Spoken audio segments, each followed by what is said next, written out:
Well, hello everybody. Let's kick off a live stream, why don't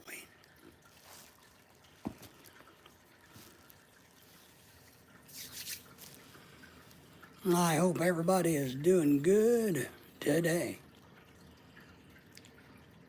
If you're going to catch this on the replay, remember to do that old thumbs up thing. Subscribe to the channel if you will, because that's really important. And if you want to donate to our Rice for Life Fund, a donation to the Philippines so that families can have rice for the new year, just click on the PayPal link and send it right there. So we appreciate everybody being here tonight, but let's give it some time and let people get trickling in.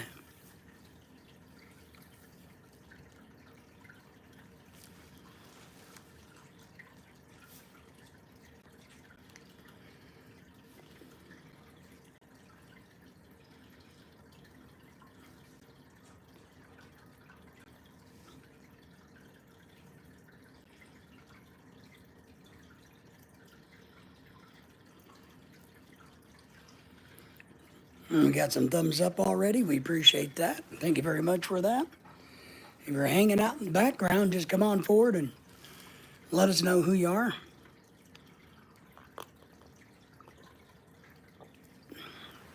More importantly, just let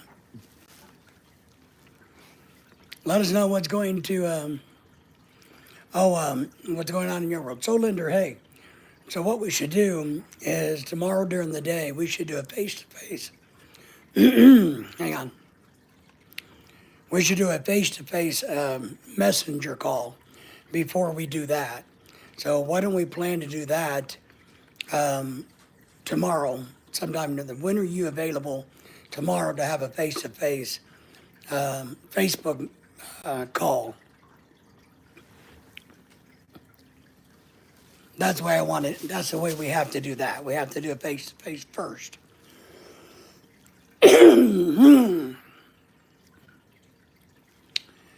Diana says, I am having trouble breathing. That's not a good thing, Diana. That's not good at all. Have you been to the doctor yet? Key Fob Rob, can't stick around but wanted to wish you the best of luck with your channel. Appreciate the authenticity of you too. Well, we appreciate that, Rob, and I tagged you because I actually do respect your channel, and it helped me. Your channel was very helpful, so we appreciate that. I know it took me quite a while to get my key fob changed, but that's on Lorelei and I. But we appreciate your support and recognizing our channel. A channel like yours, coming to a little bitty one like mine, I greatly appreciate it, and thank you for that, Rob. And a shout out to you.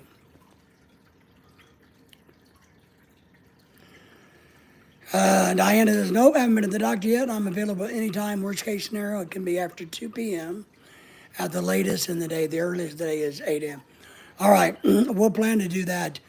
I'll make myself a note tonight to try to do that maybe around 10 or 11-ish.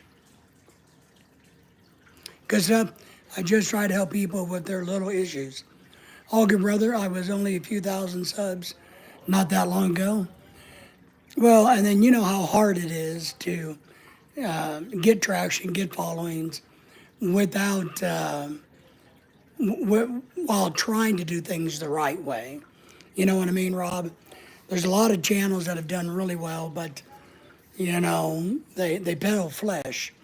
So, but I appreciate you, Rob. I do, and thank you for coming in and supporting us. And you're welcome here anytime. You're welcome to, and Rob, I'm going to make you a moderator real quick. That way, if you want to drop your link, you're welcome to drop your link to your page while you're here. Yeah, traction is difficult, but keep it going. I am. You know, one thing I tell people is for us, we're committed to this. This isn't, hey, we're going to try this for a while, and if we don't get 100,000 subscribers within 6 months, yeah, that's not us. We're going to be doing this for a long, long time. We've already been into it over 3 years. We've invested a lot of time and money. So we're going to continue this. We're going to grow with YouTube. We're going to have our followers, which are what I really like, Rob, and I know you got a big channel, but what I really like is when you have 15 to 100 people that are always checking with you, that you become friends with, that you get to know, you have lunch with sometimes. So those things, building a real community. In your case, you might have 5 or 6,000 that you're tight with. So I think that's kind of cool. Been working on yours for 10 years, nice. So we're in the 3-year mark, and we're trying to get to 4,000 by, and I'm not going to reach it, Rob, and I'll tell you. My goal is to be at 4,000 by the end of January. So I got 6 weeks to get 400. That's a tough haul. And I know realistically I'm probably not going to get there. But if you have a goal, it needs to be something that's difficult to reach. Otherwise, if it's easy to reach, it's just a chore that you're going to do. So if I say I'm going to get to 3,700 by the end of January, that's too easy. So Linder is go show some love to Kebab Rob from Soul Linder. So that's kind of how we look at it. We're building our base, our foundation, and that's what we want to do. So, but I do appreciate your channel, Rob. I do, and I'll probably wind up having to use it a little bit more than I would like to admit, because I know on our video we talked about how fun it is that I'm going to go YouTube how to do something here at the house, because that's what we do these days. We YouTube everything, right? Whatever it is, first thing we do is go YouTube it. How do you change a tire? How do you do this? How do you do that? And a lot of you folks don't understand teaching young people. I used to be a teacher, a college teacher. You'd be shocked at how many people don't know how to do the simple things. Like, look, changing the battery in a key fob should be pretty simple, but I had no clue how to do it. I didn't want to destroy the key fob. I didn't want to damage it. I've never done it before. So, it's kind of like, key fobs are expensive. A key fob replacement can cost you hundreds of dollars. So I didn't want to destroy the key fob in my attempt to try to figure out how to fix it. So, 88% of the traffic comes from Google searches. That's right. And that's what we do. We get out there and we search. Soul says, sent me a reminder message. I'm going to try to do a little bit of joint live streaming tomorrow night with Soul Linder. But we're going to have a face-to-face meeting before we do that. So it's good to send me reminders, trust me. My brain's a little squishy as I've gotten old, as I say. But that's what we do. I mean, there's a lot of times on live streams when we get talking about a subject matter, first thing I do is pick up the iPad and I Google. We had some folks from Germany in the other day, and they were talking about all this different food and cheeses and things that I never heard of. So I'm over here Googling, what they're saying, and videos are popping up from YouTube talking about the different cheeses. And yeah, it's cool. It's good. All right, Kebab, we appreciate you off to dinner with the family. Take care. Have a great night. We will, and we appreciate you once again very much. And best wishes for the holidays, and enjoy your family, buddy. We appreciate it. I will have to show my face on the stream. I'll have it on occasionally. Yeah. That's the way I do live streams. And that's part of what I really didn't like about StreamYard, was everybody wanted to use an avatar, I think is what they're called. And I don't like that. If I'm going to have somebody in a meeting, I want to do a face-to-face with them. I want to be able to read their expressions, their body language, and all of that. So I'm really big on that one. So, and that's partly why I quit using StreamYard so much, because when you invited people up in the panel, a lot of them wanted to stay hidden. And I don't think that's quite fair to the audience. The dogs are doing pretty good. Daisy went to the vet this week because she was having some health issues. But right now she's doing good. She's on some steroids, and I think they're working. The wife is doing good. She's slaving away, making that money so I can buy that bacon. Man, I sure would like to have some bacon. So they're doing good. They're doing good. Diana, I know you said you're sick and you're not breathing well. Let me follow back up with you. Why haven't you gone to the doctor yet? What's keeping you from going to the doctor? I thought I had a bottle of water sitting here. No, I do. The fish are okay. You know, they're just fish.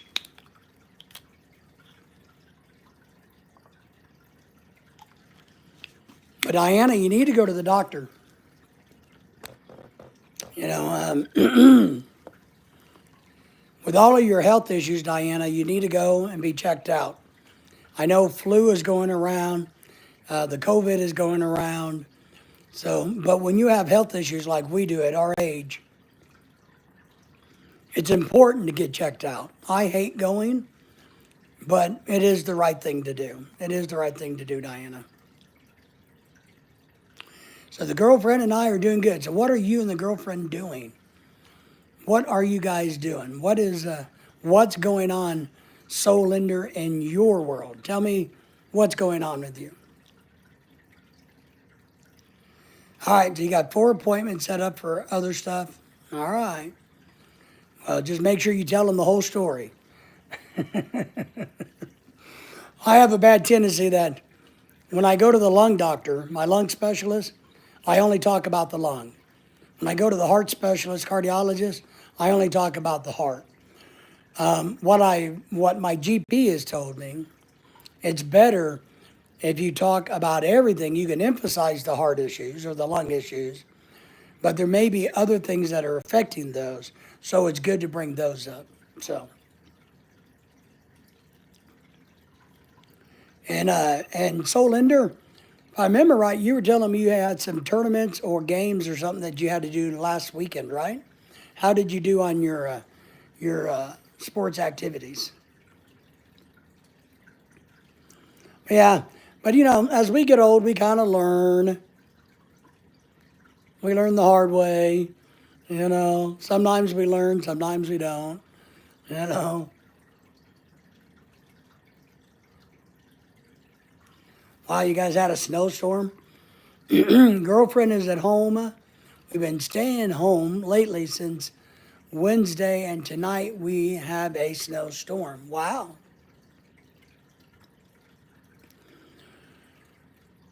I'm happy that you have a snowstorm and not us. That's all I can say, man. We haven't had any bad weather yet, just cold weather. And I hope and pray that we don't get bad weather. But you know, December is, when does winter start? What is today's date? Winter officially starts, I think, the 21st, right? Isn't that correct, everybody? And if you're in the background, say hello. Thank you all for the thumbs up. So I think the winter solstice is, what, the 21st of December, if I remember right? So officially, winter doesn't start yet. But, man, we don't want any snow in this part of the world. I know a lot of people like and dream of having a white Christmas. But I'm not somebody that ever dreams of white Christmas. Never, never, never, never, never, never, never, never. Ken's in the house. R.I.P. Mark Thornton, every man. What happened? Wait. Ken, R.I.P. Rest in peace. Hold on, let me get caught up here. Let me read Ken. Mark Thornton, every man has a story. Are you saying Mark Thornton has passed away? My team, we took fifth, but I did also lose my voice on Saturday night, and Sunday we did get a plane because we lost our first game and won our second. All right. Mark Thornton died. Wow. How, Ken, do you know how he died? Wow. And I guess he was still in the Philippines, right? PA Outdoors Couples Channels. Shit. Cheers, all. We're glad to have you here, my friend. Everybody say hello to everybody you would. So he had a stroke. Yeah, still in the Philippines. Oh, wow. Holy crap. Man. And I hate to say it, but Ken, you know as well as I do, if a lot of times, if you have a major health issue in the Philippines, you're just screwed. But just think of it the way that he got to enjoy, his life in his last days. I always think of, oh, geez, I just forgot his name, Ken. Was it Mike Carlson? Carson, the nurse that lived over there, that died in the Philippines of heart failure. I always think of him because in his last days, as he was swelling up and dying, he talked about at least he got to live out his dream and his life the way he wanted. So I always think about him. I can't remember his last name now because it's been so many years. But wow. PA, what are you up to? What's going on in your world? I finally got to watch your camping video today. So, man, you guys are braver than me going out in that cold weather. Just decorating the tree? Man, Christmas is almost over. Where you been? My goodness gracious, great balls of fire. We've had our tree up since like January of last year. A little bit nippy for sure. Yes, Mike passed years ago, heart attack. Mike's Philippine Journey, right. Right, and his last name was Carson, I think, or Carlson. I just don't remember, but I watched his channel a lot, and he was a really good guy. But I remember in his end days where he talked about, I could go back to America, but I'm good here. So, and I hope that Thornton kind of felt the same way,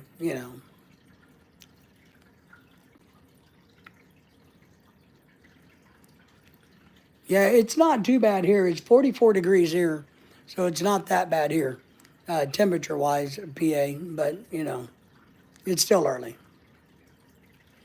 I popped a tree up at Ryan's house, too. Okay, so now we both have trees up. Nice.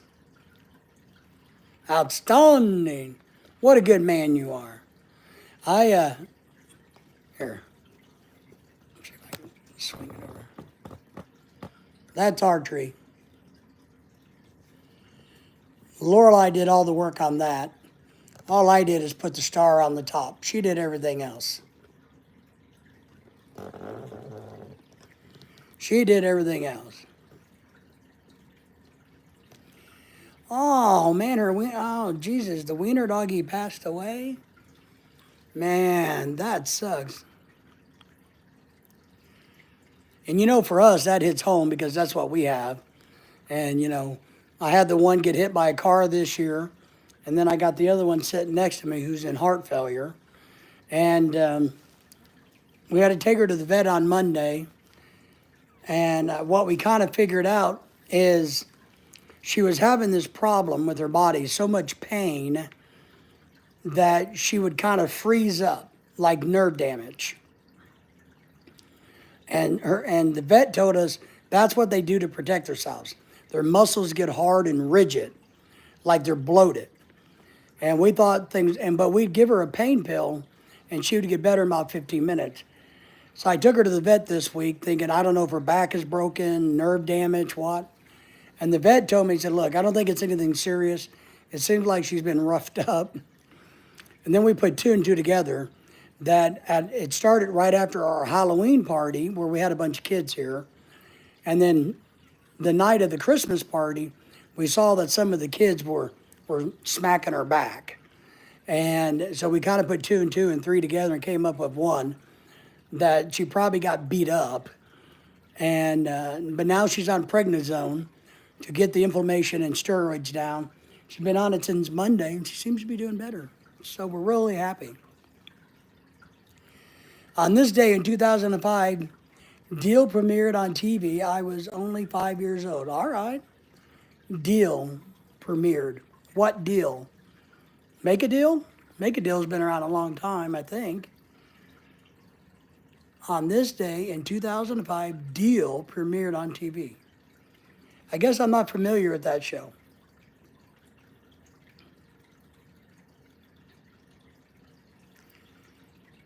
Oh, Deal or No Deal? Ah, I never really watched it. Never really watched it, to be honest. A lot of the new game shows that they put on out on TV, I don't really watch. I guess I'm not that exciting of a person. I always seem to like more science-y, nature, history stuff. More documentaries, more things that I can learn things on versus, entertainment. I do a lot of puzzles. I do a lot of puzzles on my iPad. So that's what kind of takes up my time. And I really am a fan of like Criminal Minds and Dexter. Serial killer movies and shows is where I'm at. I like crime. I like to watch people kill people, I guess. I like to study human behavior. And that's kind of what I do, is all of that. And I often just leave the reruns of Criminal Minds or NCIS or, God, any of those other ones just running in the background of the TV. Even though I've seen them hundreds and hundreds of times, I just leave it running so that I can just do whatever I'm doing in the house.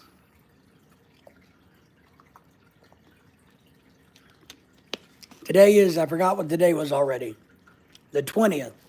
So how many days until Christmas? Can anybody tell me how many days until Christmas?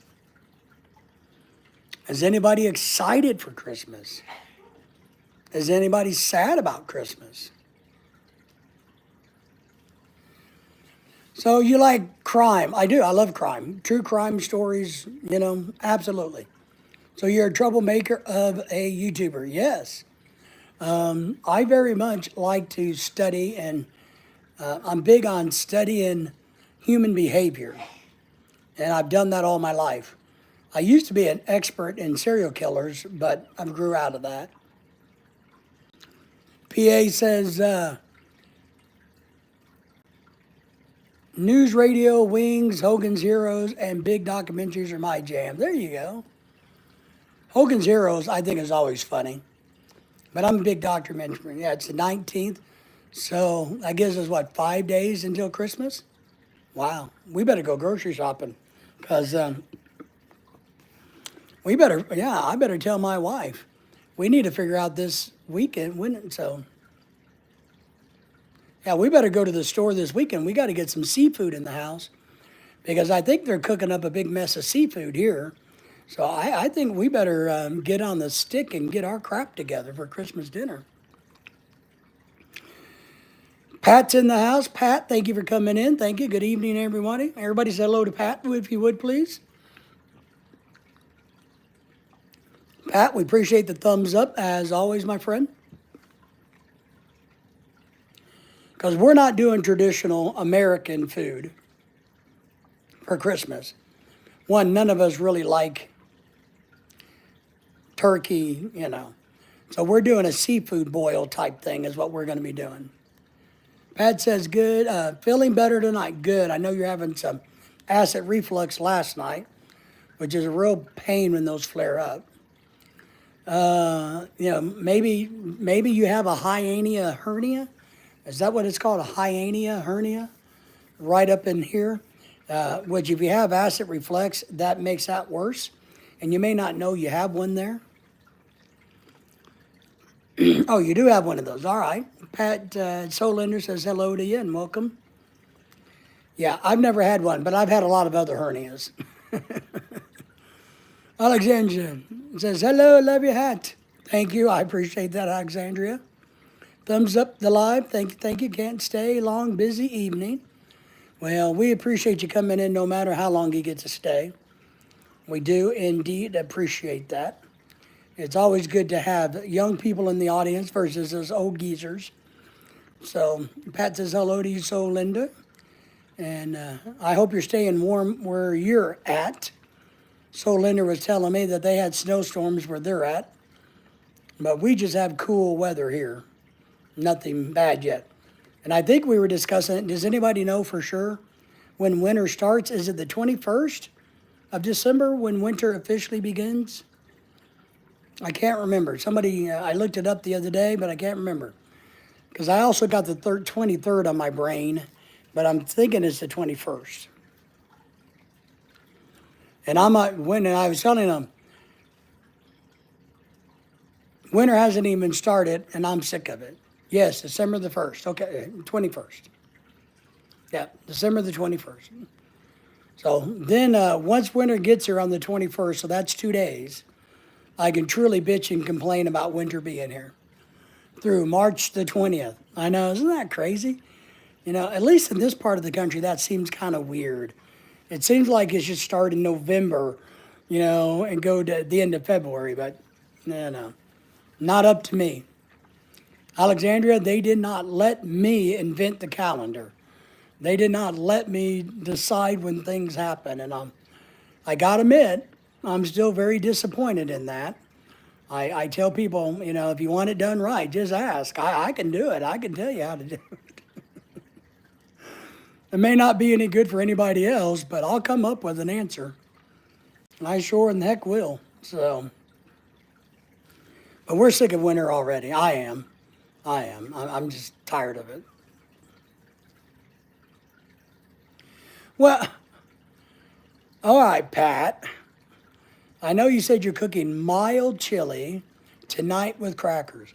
You just had an episode of acid reflux last night. And here you are today eating chili.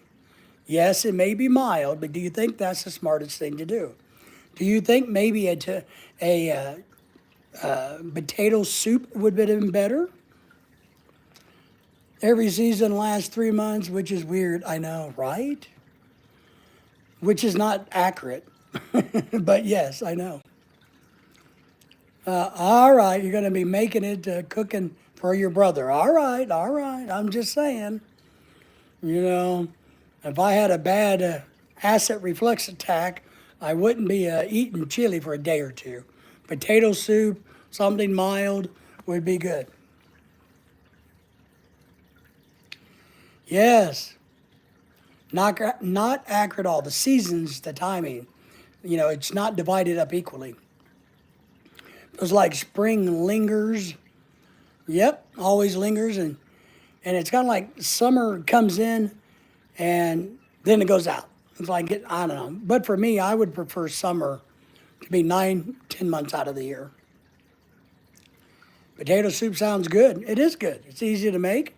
It's healthy, as long as you don't throw too much butter in it and heavy cream. And you can keep the bacon out of it, keep all the cheese out of it.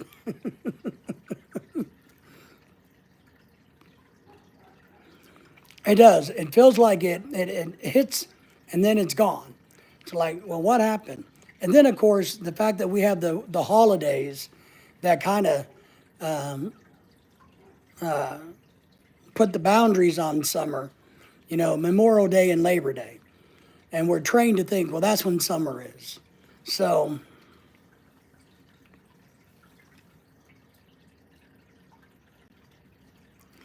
I do the same. It's like, you know, I've been trying to wake up again in the mornings and do a live stream in the mornings because when the weather's really nice, I do live streams early in the morning because I get up early. I like to go outside and sit in the warm weather of the morning.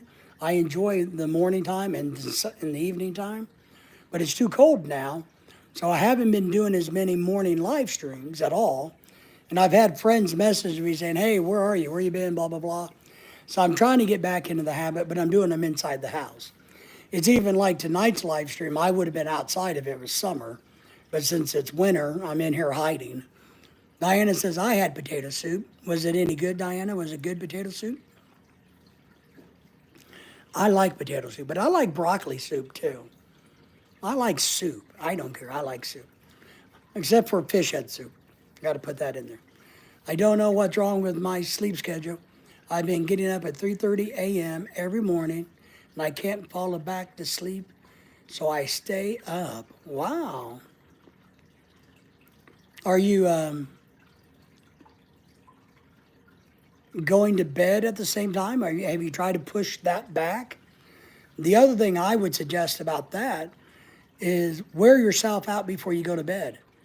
I mean, have a day where you're tuckered, where you're tired.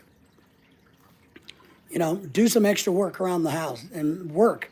Go for a long walk.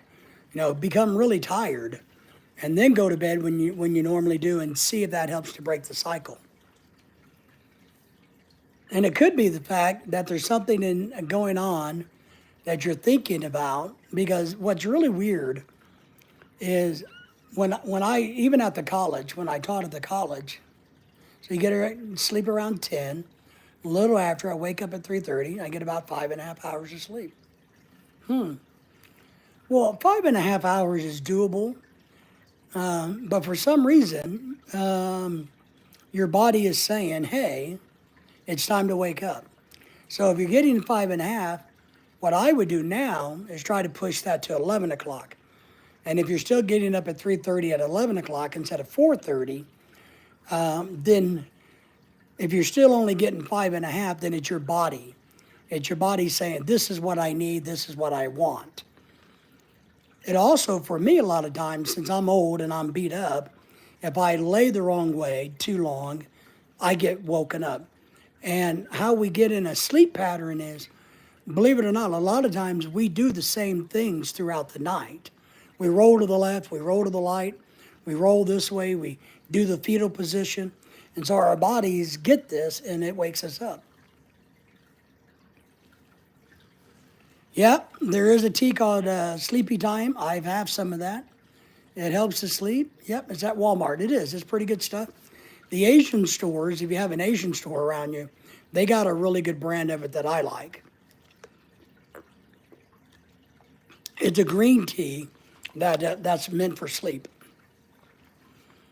But I would truly just see, and because my question would be for you, Alexandria, how do you feel after the 5.5 hours when you wake up? I mean, because you've been saying it's going on for a little bit. So are you exhausted or do you feel okay? Because here's what I say, if you're feeling okay, don't worry about it. It will change when your body's ready to change. Cricket is in the house. Hello, Cricket. Good to see you. Thank you for being here. Thank you for the thumbs up. Everybody say hello to Cricket. Everybody say hello to Sanders, our good friend down in Texas land. How are you, my friend? I feel rested, but I'm exhausted when noon hits. And that's what I mean about if your body only wants 5.5, stay up until midnight and get that pushed. Then you'll be tired at 2 o'clock instead of noon. So Alexander saying hello to everybody, and Pat saying hello to Sanders. So that's the only thing I can suggest. I know melatonin works, and I've used melatonin over the years. Now, the other thing might be an environmental thing. Some of us are very aware of our surroundings when we sleep. And so maybe there's something in your house that's making a noise at 3:30 a.m. and it wakes you up because it's not supposed to be doing that. That's abnormal. And it could be a simple beeper. It could be a timer. It could be something weird. It could be, look, on Tuesdays, the garbage man comes. They come here at 6:30 a.m. I know this. I'm awake at 6, waiting for them to come because I know they're going to make noise that's going to wake me up. So I wake up myself, not with the alarm clock, but just naturally. I wake up so that I can hear the garbage guy get the garbage and drive away. Then I go back to sleep. So it's kind of a weird thing that your body does. I've been really good over the years about saying, look, I'm going to go fishing, or I need to be in the car to drive on a road trip at 3:30. I want to leave at 4 o'clock, so I want to get up at 3:30. For some strange reason, I'm really good at getting up without an alarm clock. I don't know why. So, Pat says, same here. We have the next door church next to our farm. Yeah. So it wakes you up. Yeah.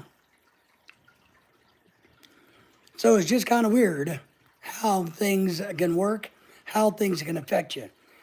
Maybe there's just something going on. I don't know if you keep a TV on or a radio on, or maybe the boyfriend has a thing where he rolls over and kicks you in the butt, and or the cat meows at 3:30 a.m. because it's hungry. I mean, for a long time, one of our dogs wanted to eat at 3:30 a.m. And it would wake us up and let us know, hey, I'm gonna go eat. And I'm like, dog, we don't need to know you're gonna go eat. Just go eat. Your food's right there on the floor in your bowl. If you want to eat it at 3:30 a.m., then just go eat it, but leave us alone. Here in the background, eating and get a fireplace going. All right, be right back. Chasing Tails in the house. Everybody say hello to him. And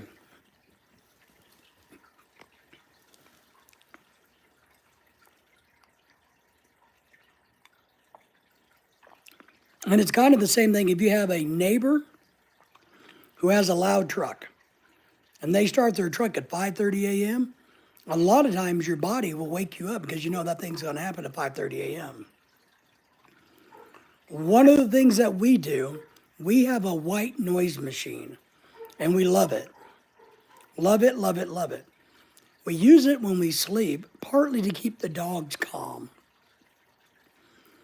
And what I mean by that is our dogs, their hearing is better than ours. They're more sensitive.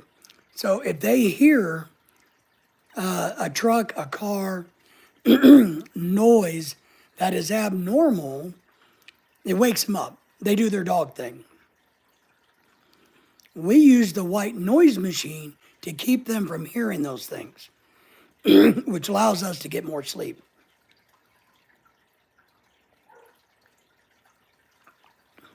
So I recommend those.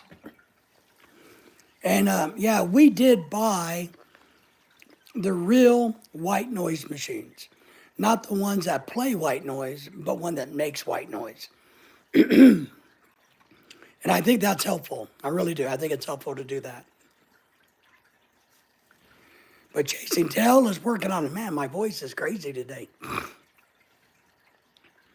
But Chasing Tail is working on his fire pit. Getting the fireplace going, not fire pit, fireplace. Yeah, we used ours once or twice, I think. Ours is gas, fireplace. Man, allergies. This weather, in and out, cool weather, wet weather, dry weather, messes with my sinuses and allergies. But we don't use our fireplace, it's gas. We've had to use it when we had power outages a couple years ago, and boy, did we pay for that. It was not cheap to heat the living room with the gas fireplace. And I got a brother who lives further south than I do, and they run a gas fireplace regularly because their dogs like to sleep in front of it during the winter.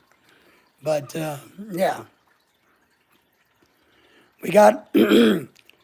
We went to a store today. We had a little running around to do, and we got the dogs 2 new sweaters for Christmas. It's not like they need more clothes, but they had these really good doggy sweaters on sale for half price. So we bought, each dog has a new sweater that we will wrap up and give to them for Christmas. And then I bought some nanny cams for the dogs, right? And I got one installed and I'm working on the others. So Lorelai's convinced me that I got one that's unopened still. It's still in the plastic. So we're going to wrap that up and put it under the tree for the dogs too. So the dogs are getting new sweaters and they're going to get a nanny cam. That's what the dogs are getting this year. I'm getting a pair of gloves and some slippers. Lorelai's getting we'll have to show you what Lorelai's getting later. You guys already saw part of her thing, which was the JBL party boombox thingy, karaoke sound machine thing. So that was her big Christmas, or her medium Christmas present. She has kind of another half and half present coming. So, Pat says, yeah, it's kind of hard to go back to sleep after you hear the neighbors. It is. It is. And sometimes you just wake up out of these sleeps and you go, all right, fine, I'll just get up. For me, what wakes me up is pain. I will admit, my back hurts. It's old. My knee, especially, the one that I had the replacement surgery done on it. It will, when the weather changes, man, that old knee will fire up, and my knee wakes me up a lot. If I get my leg kind of bent, crooked, whatever it may be, it says, wake up. 12 people watching. Thank you all for being here. Thank you for the thumbs up. Let me know who's all here, what's going on in y'all's world. I am happy to solve all of the problems of the world. We can solve any issue or any problem you have. If you have a wish or desire, we can help you attain that wish or desire, is what we can do. It may not be the outcome you want, but we can do it for sure. So, what is everybody going to do for the holidays? You got family coming over? Is anybody going to travel for the holidays? I've talked to some people, and I don't know anybody right now that's going anywhere. I know Christmas is the busiest time of the year for the travel industry, but I don't know anybody that's going anywhere. I talked to some people today and yesterday, and nobody's doing anything. Pat says, I'm going to my sister's house with the family for Christmas dinner. Draw names for Christmas. Oh, nice. So, Pat, does your sister live very far from you, like in California? Or does she live, there close to you there in Indiana? So, we're not going to go anywhere. One, we don't want to waste the money on an Airbnb. Well, Pat, next door. There you go. See, that's Columbus, Indiana. Yeah, I remember Indiana. So, no matter how much it snows, how deep it's going to be, you can still get there for Christmas. That's funny, But that's good. That's good. So obviously you get along with your sister even though you guys live so close. So that's a really good thing. I think that's important and nice to do. 13 people watching. Thank you all for watching. And if you're new to us behind there and hanging out in the background, go ahead and subscribe to the channel. So I got a big family, but I only talk to one. I only talk to one person in my family. And the rest of them just really aren't worth my time. It's not worth the drama. At some point in time in life, you got to decide that you're not going to let people affect you. That you're going to do you, you're going to be you. And if people are not in favor of you being you, get rid of them. You don't need to be surrounded by naysayers. You don't need to be surrounded by people that are always going to question you, always going to judge you, or to tell you that you're wrong, or you need to be doing this, which family members do. That's kind of like the number one deal with family members, right? A lot of times, well, you should have done this. Well, no, I shouldn't have. And I've been through that. I had a family member one time tell me that I had ugly wallpaper in my house. And I had to tell her, I said, well, yeah, but you don't even own a house. I own this house. So who gives a shit if I have ugly wallpaper? I have a house. They do that, right, Brother David? Sorry. Sanders, I'm flying to Boston tomorrow. Damn. To bring my mother to Texas on Sunday.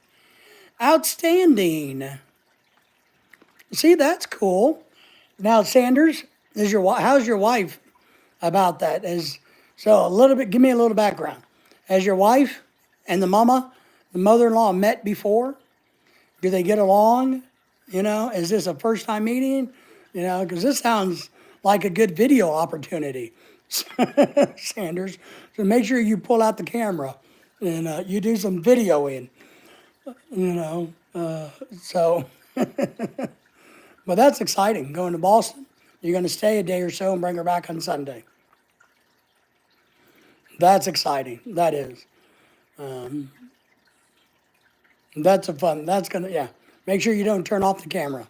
Get the nanny cam going so you can see. But hopefully everything will go well.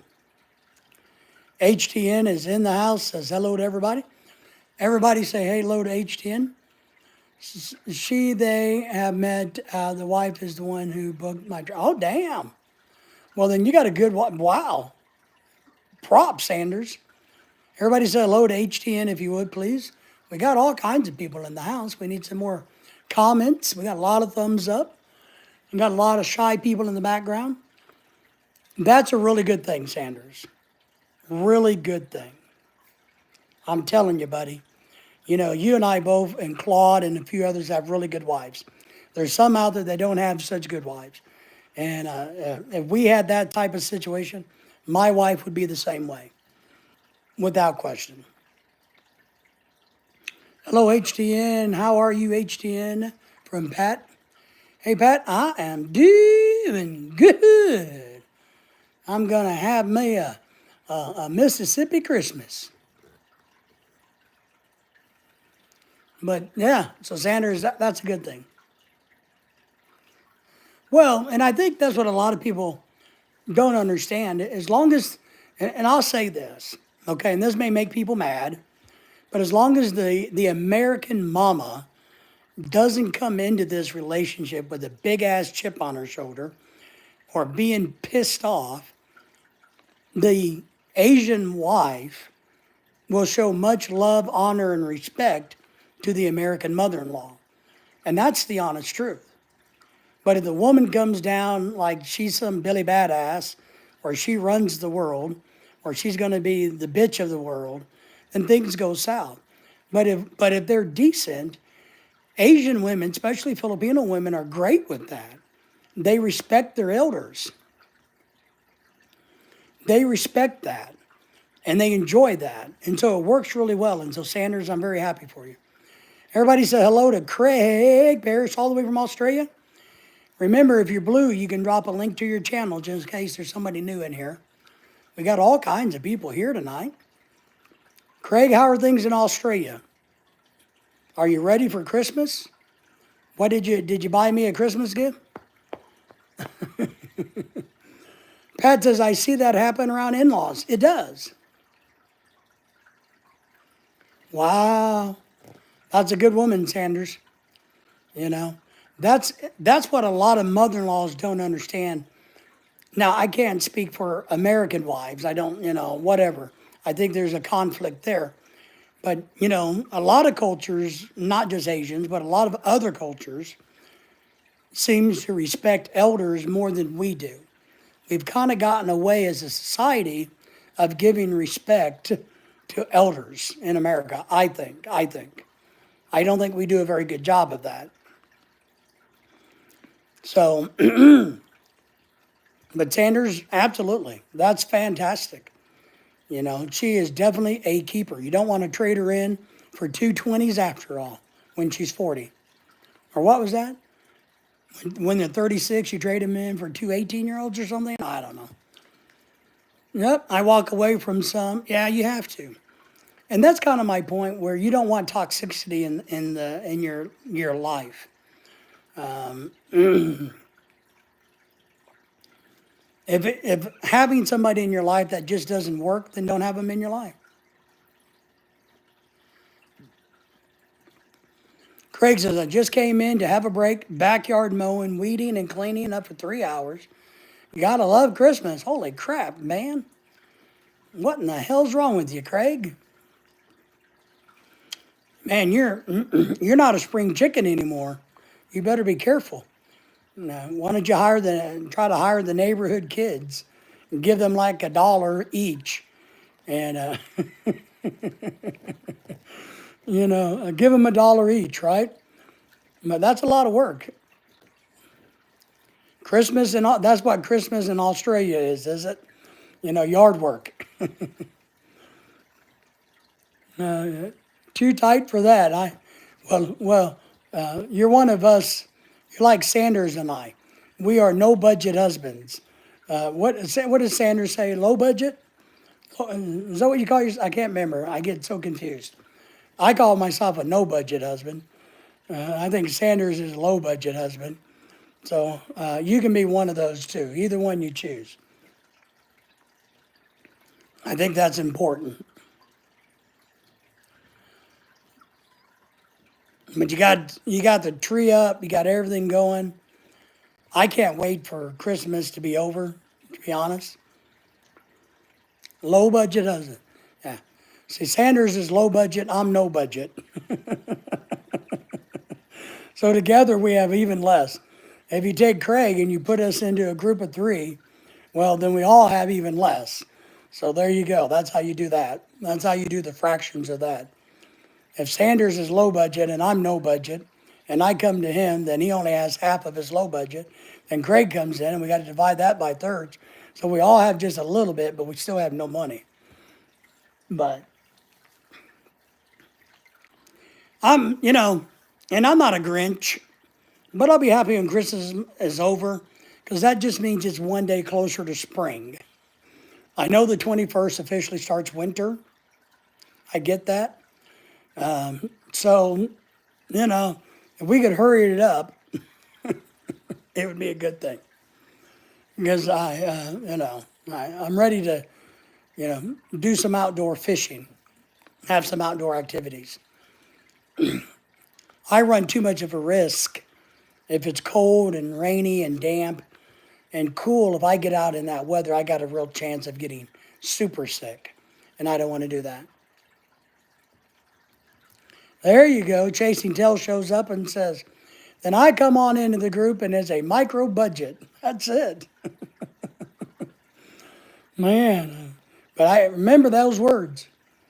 If you ever date a Filipino, remember, no budget. Don't try to explain why you don't have any money or how you got to spend your money. Just say no budget. No budget, honey. Because they understand no budget. They may not understand everything else you say, but they'll understand that. And we're doing pretty good on our rice thing. Ronald, the professor, donated some money. I haven't seen him to thank him, but he sent us some PayPal money for rice. And I think right now we want to raise by, the next week or so. We'd really like to get another 100 pounds of rice. It's $1 a pound in the Philippines. So that's what we're shooting for.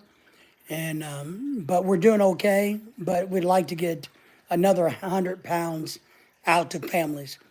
Because they got their network set up where we're going to, or they, not me, they're going to be giving out 5-pound bags of rice. Understand, but won't believe. There you go.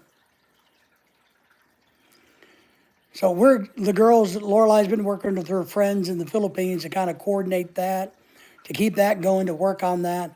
And they're getting the list. They're doing their list and checking it twice for who's getting the rice and the families, finding the families that deserve the rice, need the rice. And but they've been working on that, so we're excited about that. We're hoping we can just get, pull off another 100 pounds of rice is what we're hoping.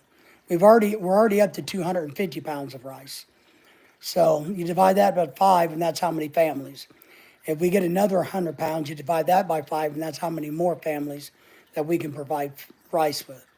And I know for us Americans, it's not a big deal, but for the Filipinos, it's a pretty big deal. And they're doing a good job. The helpers, our team, they're going to live stream some of it and take videos and show all of this. So they're going to show proof that we did all of this, or they did all of it. I keep saying we, Like, I'm taking credit for this.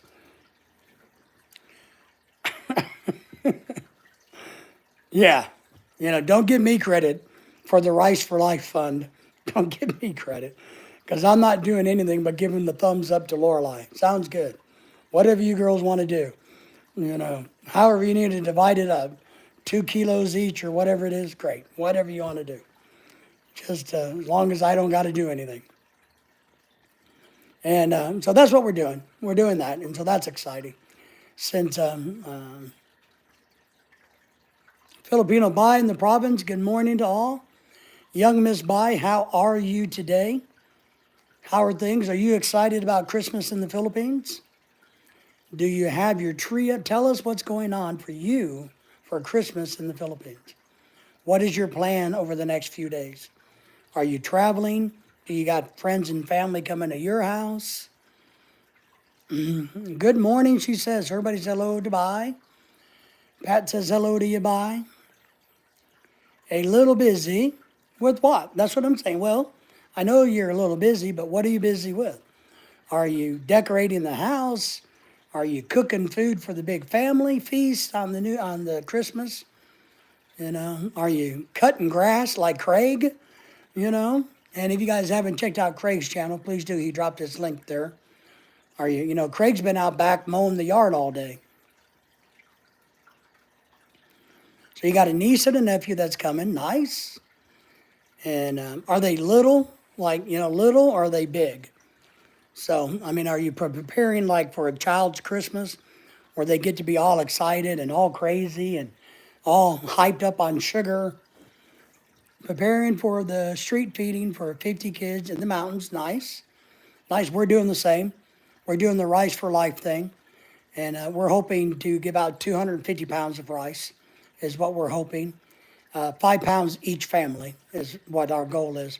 We're up to 150 pounds, but I'm trying to sucker people into still giving me money so I can buy another 100 pounds of rice. So that's what we're working on too. Well, see, I said we again. That's what the wife and her friends are working on. That's what they're doing. So Bai's gotten some donation from Henry. That's great.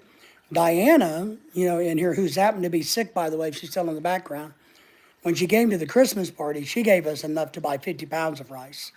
So that was very nice of her. The professor donated some money to our PayPal account. And we raffled off on the Christmas party. We did a raffle. And I'm shocked that that actually worked, that we gave away things from the raffle tickets. My wife thought of that.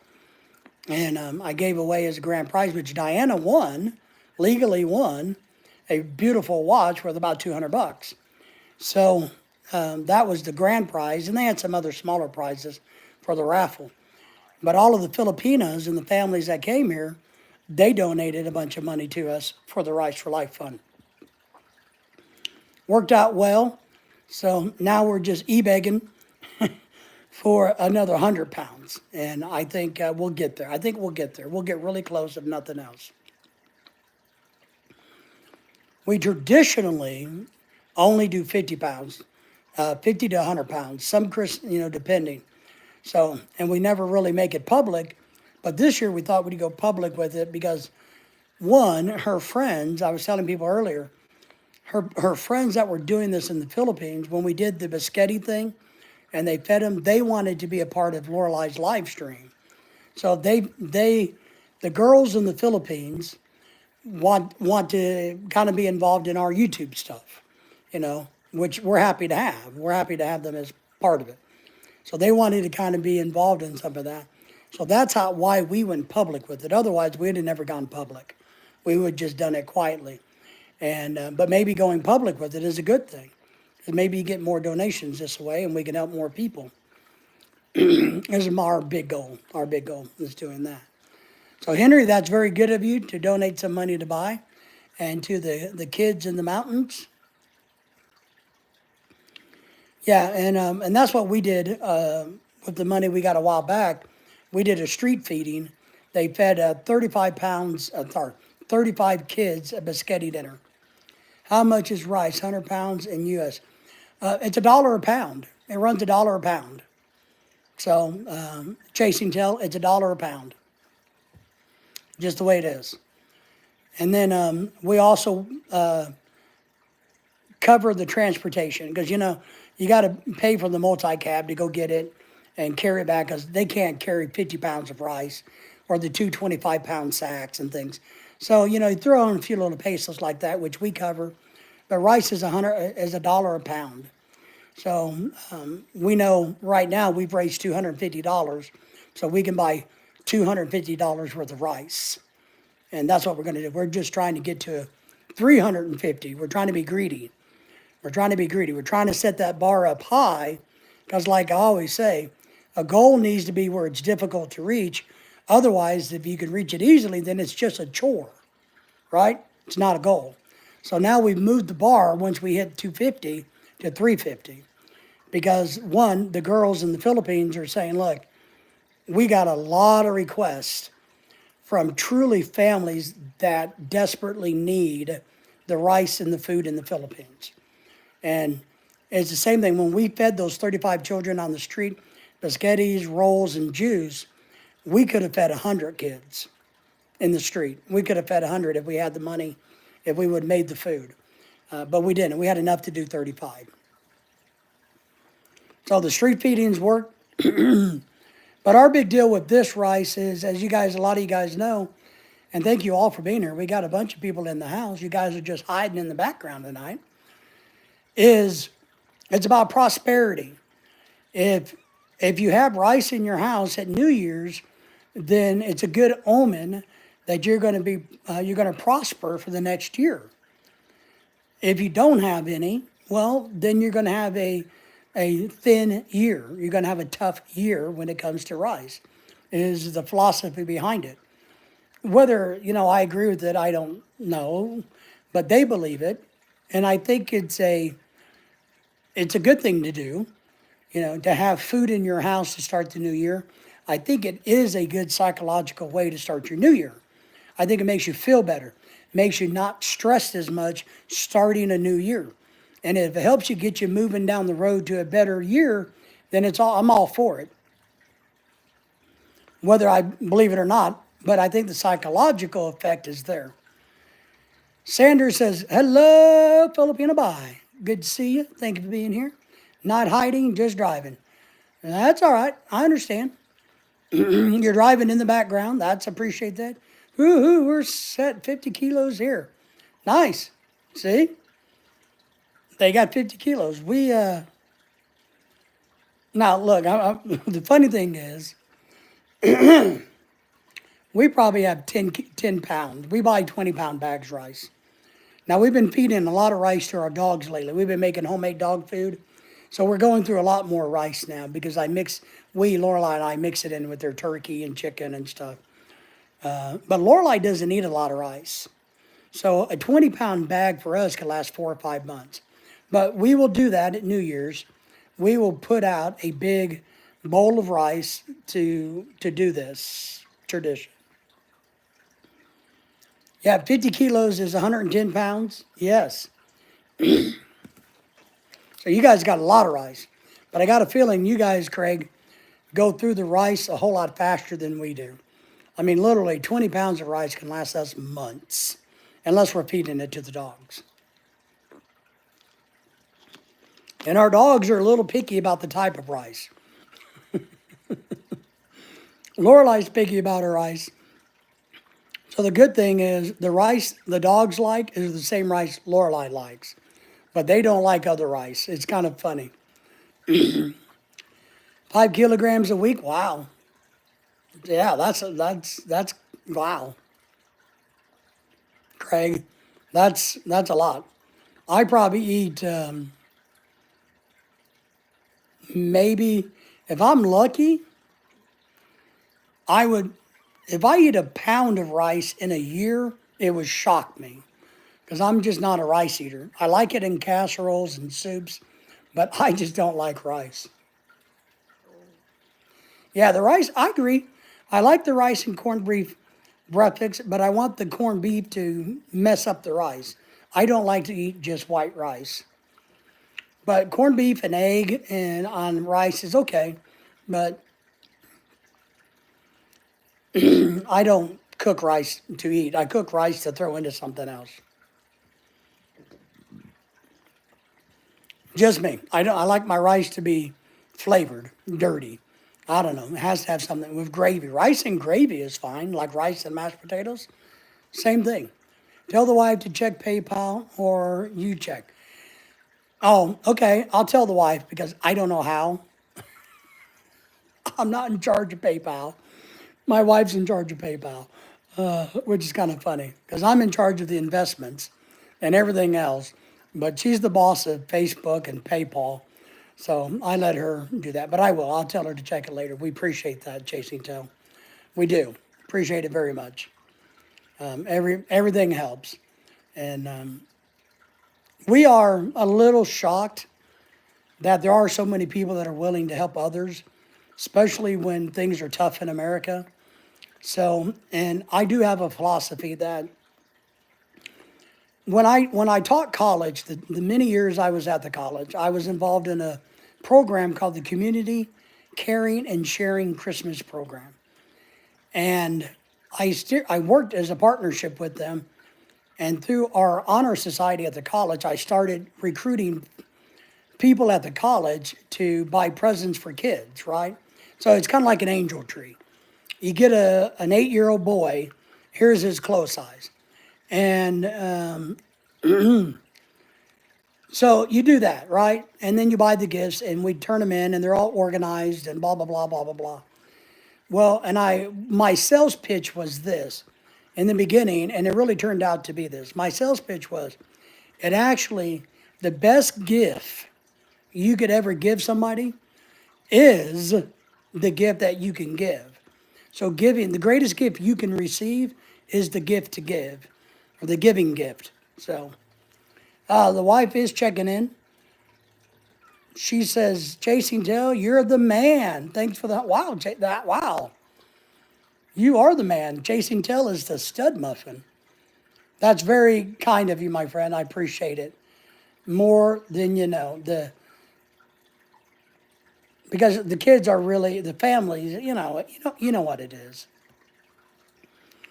So, wow, we appreciate it. Everybody tell Chasing Tail that he's the stud. We're going to start calling him Chasing Stud Man. Oh, there's my dog Lily. She thinks I was talking about her. She thinks I'm talking about her. No, I'm not talking about you. No. Go lay down. What? She doesn't know what to do, our dog. But once again, thank you very much for Chasing Tail. That's a lot. So thank you. Thank you. But the caring and sharing program, let me see if I can get this saying right. I would try to sell people on why you should adopt a kid for Christmas, because the greatest gift you could ever receive is being able to gift something to another. The first province in Mindanao, we will give them rice first on the 26th of December. The second one is on the 31st. So I think we have 2 or 3 locations where the rice goes. It's going to different locations. I keep saying we, but it ain't we. It's just me giving a thumbs up and saying whatever you want to do is fine. So we're doing one right after Christmas, I guess they are, because that's when they can organize it. The one on the 26th is because that's when they've got things organized so that everybody can have rice on the 1st. Did you have Jim Carrey going to make Grinch 2? Oh, I saw that. I heard that he was making it, which I thought was interesting, Pat, because he came out and said that he was never going to make movies again about 4 or 5 years ago. He said he wasn't going to do movies ever again. So, but I guess, Disney give him enough money, he'll do it. There's supposed to be a new Gremlins movie coming out. Wow. You mean like from the 80s? The Gremlins from the 80s, the little furry things that when you got them wet, that they would explode and pop out and make little furry babies? Those type of gremlins? Well, that's interesting. What was the main gremlin? There was a bad gremlin and there was a good gremlin, remember? and the good ones would coo, and you couldn't muggy, and you couldn't feed them after midnight, right? And you couldn't get them wet. We, the people, who's a great heart, thank you, all you guys, sponsors, members, for sharing your blessings without return. That's a true giver. Bless you all, my wife says. Yes, Lorelei, very well said. Sure was. Spike and Gizmo, there you go. How do you remember that? Did you just happen to watch it? I mean, but that was a good movie. The Gremlins was a good movie. So if they make it cute and funny like that, I think it'd be worth it. Spike and Gizmo. Kids love that show, do they? Well, I enjoyed it in the 80s, but I was an adult, when I watched it, or a teenager. I remember everything pointless. He remembers everything that is pointless, That is funny. Yeah, look. Look, I had a Walmart sack in my pocket. But that's good. I think a Gremlins movie would do well.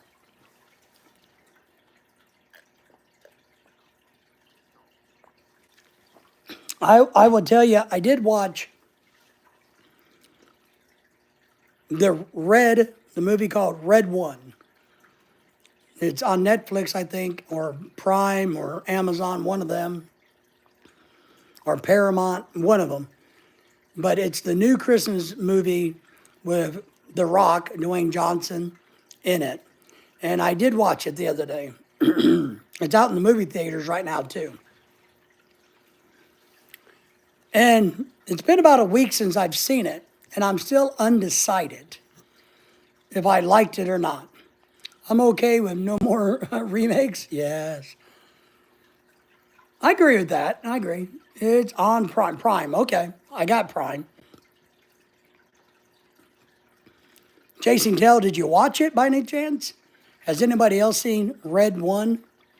I don't know if I like it or not. I'm still debating whether I thought it was good or not. I thought, I don't think it's doing well at the box office. It doesn't really have a feel-good story to it. Not yet. All News has now become a movie. Yes. Ops agenda push big time now. That's right. Psych ops. Yes. I agree with you, Craig. I agree. So there's hidden messages in everything, right? What did we used to call that? You guys remember way back in the day, I know some of you old people are in here, where you weren't allowed to show like Pepsi or branded things in movies and shows, and then all of that changed. But you kind of remember when you weren't supposed to do some of those things? Now it's clear.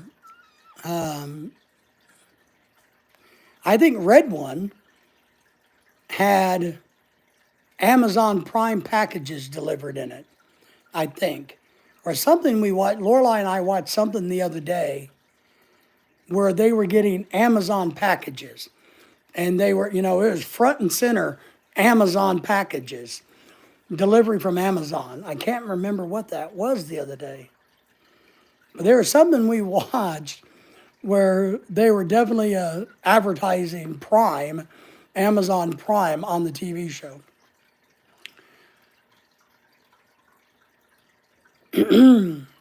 Arnold Schwarzenegger post-made Santa Claus movie, What I Hear. Oh, really? I don't think I've seen that. For me, we've said this, my favorite Christmas movie is It's a Wonderful Life, but I like the Tim Allen Christmas movies. So I think those are pretty good. But man, I can't remember what that was. Yeah, exactly. That's what I mean. Subliminal Messages was part of that way back in the day, where they would start to show one product. They would have a bunch of generic products and then maybe one branded product. Jingle All the Way was funny with Arnold. Yes, it was. It was. So Pat likes the movies too. But I thought it was interesting. God dang it, I wish I could remember what that was. I can't remember if it was the red one. My wife would probably remember because she watched it and commented about the Amazon Prime being the sponsor because they were getting, you know, the guy in the uniform with the Amazon truck bringing the Amazon package to the star of the movie or the star of the show. So it's kind of like when they stand there drinking Coca-Cola, right? You know, they got to make sure the can is faced the right way. When American Idol, I thought was interesting, they did that. You know how they, if you watch like American Idol or America's Got Talent, those were their drinking cups. Well, that's all marketing and advertising. So they lived the U.S. becoming more real by the day, if you remember that movie. Yes. I remember that movie with Roddy Piper, right? And the glasses. Is that is that the right one? They live with Roddy Piper? It's not us. Yep, that's one. I remember that. There were some good fight scenes. They were kind of, you know, choreographed. Great movie, PA Outdoors Coupled Channel. Craig likes the movie too, but I remember it well. And when you put the glasses on, you could see the real aliens. So, you okay, Daisy? Daisy, you okay?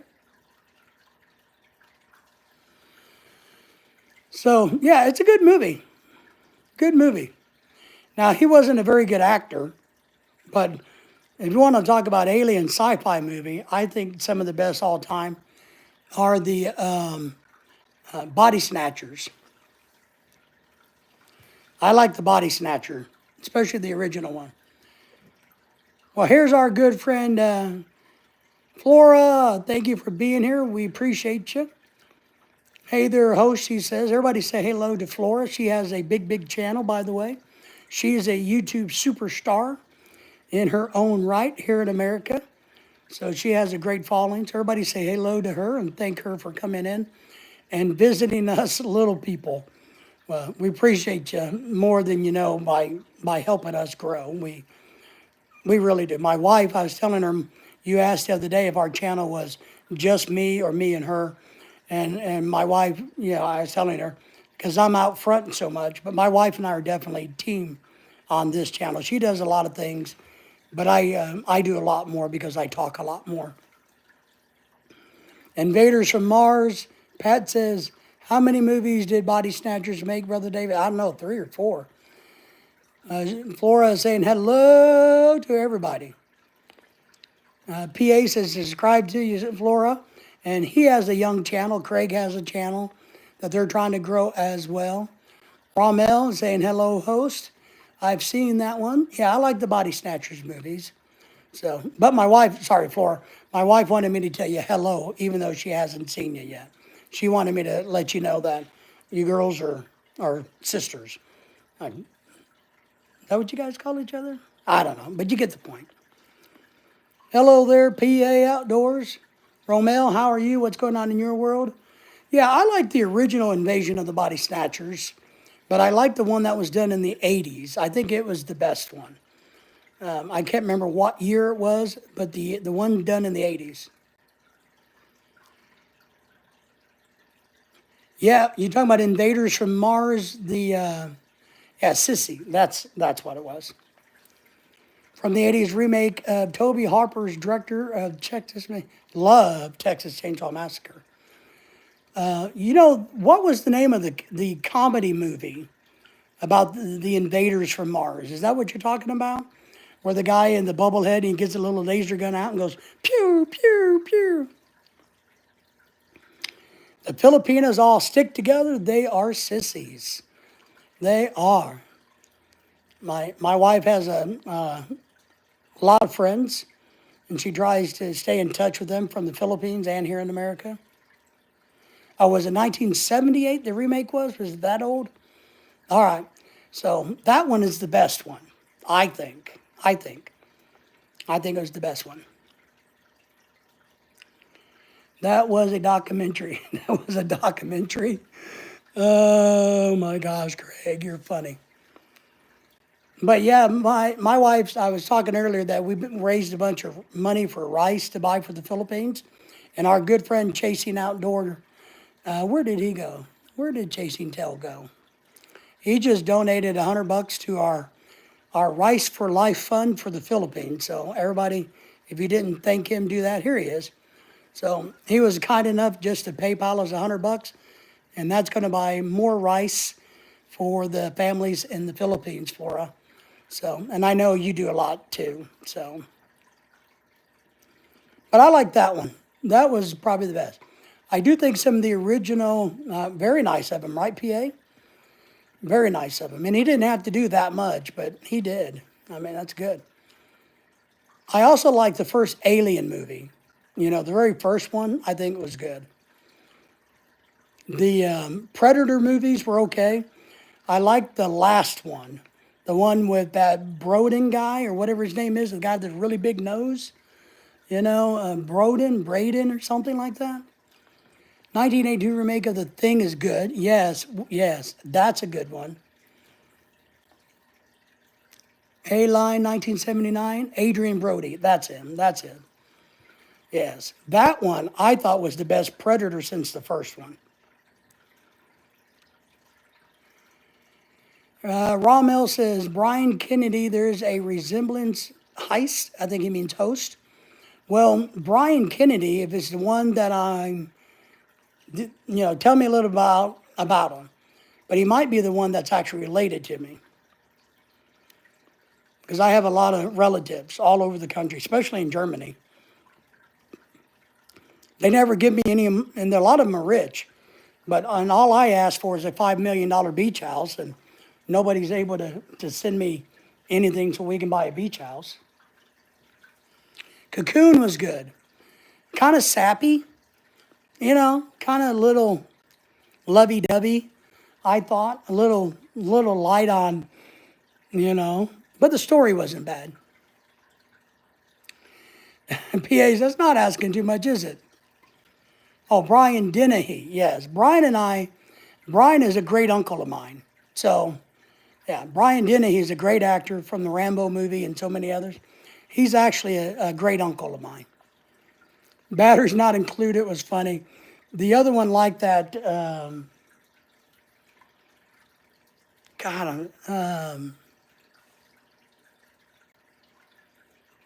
Batteries Not Included. Maybe that's one of those two. Tommy Boy, that's a funny movie.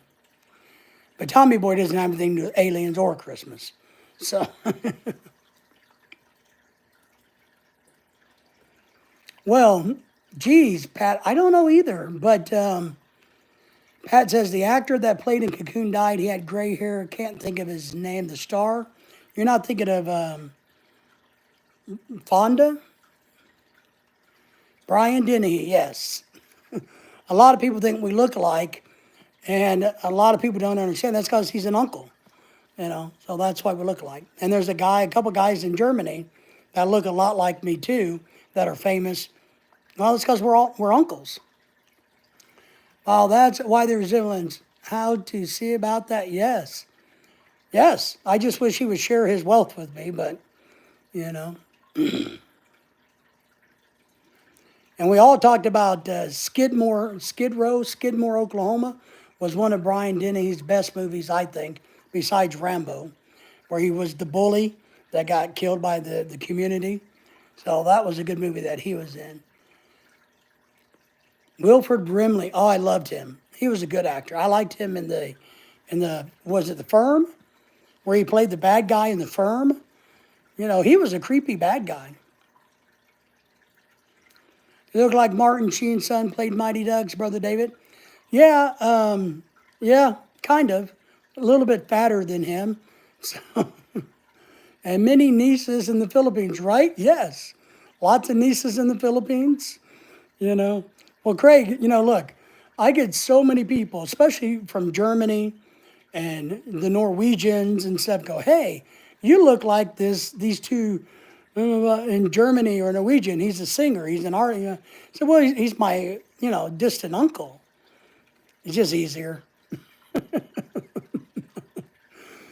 He was in the thing in 80. Oh, he was. He was not the. Yes, he was. Was he the doctor? He was in that. Was he the doctor? Wilford Brimley? Yeah. What was the name of the guy with the beard? We all know that he's super famous, but what was his name? The hero. The hero. Yep, the doctor. Yeah, the hero was who? He played in Escape from New York, which is a good movie. Good movie. I thought, Kurt Russell. There you go, Kurt Russell. Yeah, that's right. Who's, is better actor than his dad is. But yeah, I thought Escape from New York was pretty good. I thought Escape from Los Angeles was just a cheap remake of a good movie. You know what I mean? So I think they kind of sucky. But Escape from New York was good. He's done a lot of movies. Done a lot of movies. You thought Escape from LA was fun too? Rommel, that you host, you made my day. Oh, well, good. I'm happy to do that. Part of my job as a YouTube entertainer is to make people smile and also to give them something to think about. That's my goal, is what I try to do. Make people smile and give them something to think about. One of the two, or sometimes even both. So one of my favorite, and I know this is really stupid, and I can't remember the name of it. It has Luke Wilson in it. It's the movie where he's an idiot in our time, and him and a hooker get sentenced to cryo prison or something, and they wake up, 1,000 years later, and they become the two smartest people on the planet, and he becomes president and all of that. That's one of my favorite movies. I can't remember the name of that movie for the life of me, but I think it's not Owen Wilson, but Luke Wilson who stars in that. And I can't remember the girl's name, but they wake up and they become the smartest people on the planet. That's it right there. That's it. That's a great movie. It's a good movie. I like that movie. I'm a big fan of it. I think it's just funny. Because sadly, I think there might be a lot of truth in that movie. It's kind of like Demolition Man with Arnold Schwarzenegger. No, Sylvester Stallone. When they talk about going to Taco Bell, ooh, we're gonna go to Taco Bell, and Taco Bell is like the 5-star restaurant that everybody wants to go to now, versus the restaurant you go to get diarrhea, and then, it's kind of funny. Yeah, he would just say "whoa" the whole thing, but he did a good job in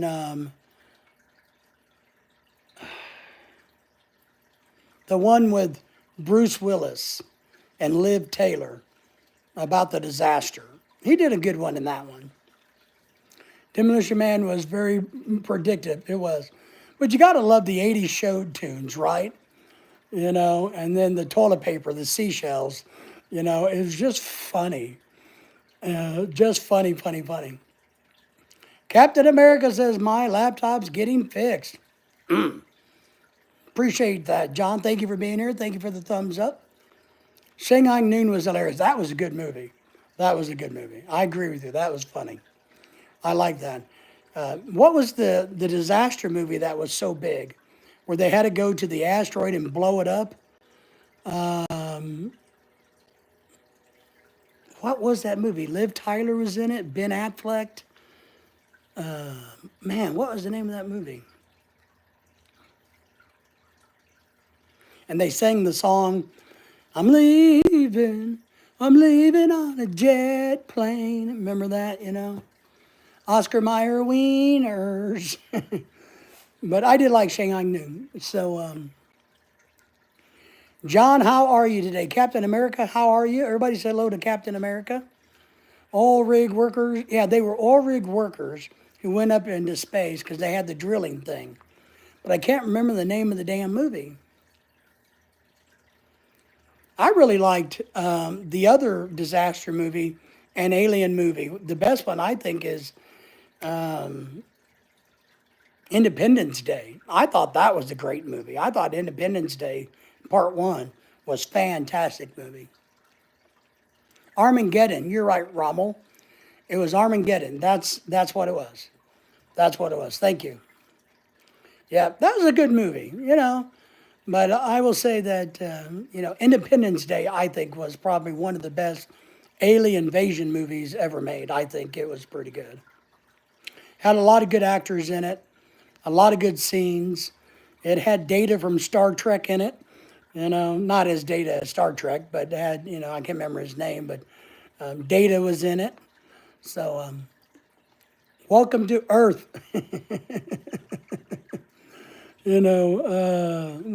Someday we are all going to be on Earth.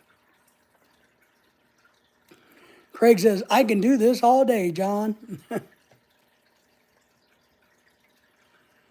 Well, Craig's been outside doing yard work, John. He's been working hard. So we're going to, yeah. Now, I agree with you. Two fantastic alien movies. Closing Encounters of the Third Kind is still a good movie to this day. When you watch it, it's a good movie. Fire in the Sky, which is a real story, is a really good story. I don't know if the movie was great, the acting, but I thought the story is excellent. So I think that's good. Oh, Paul, that's what I was thinking earlier. The little alien. Paul is the best alien movie ever and named after me. That's Captain America's catchphrase, I think. I can do it all day long. Is it? See, I don't watch cartoons much.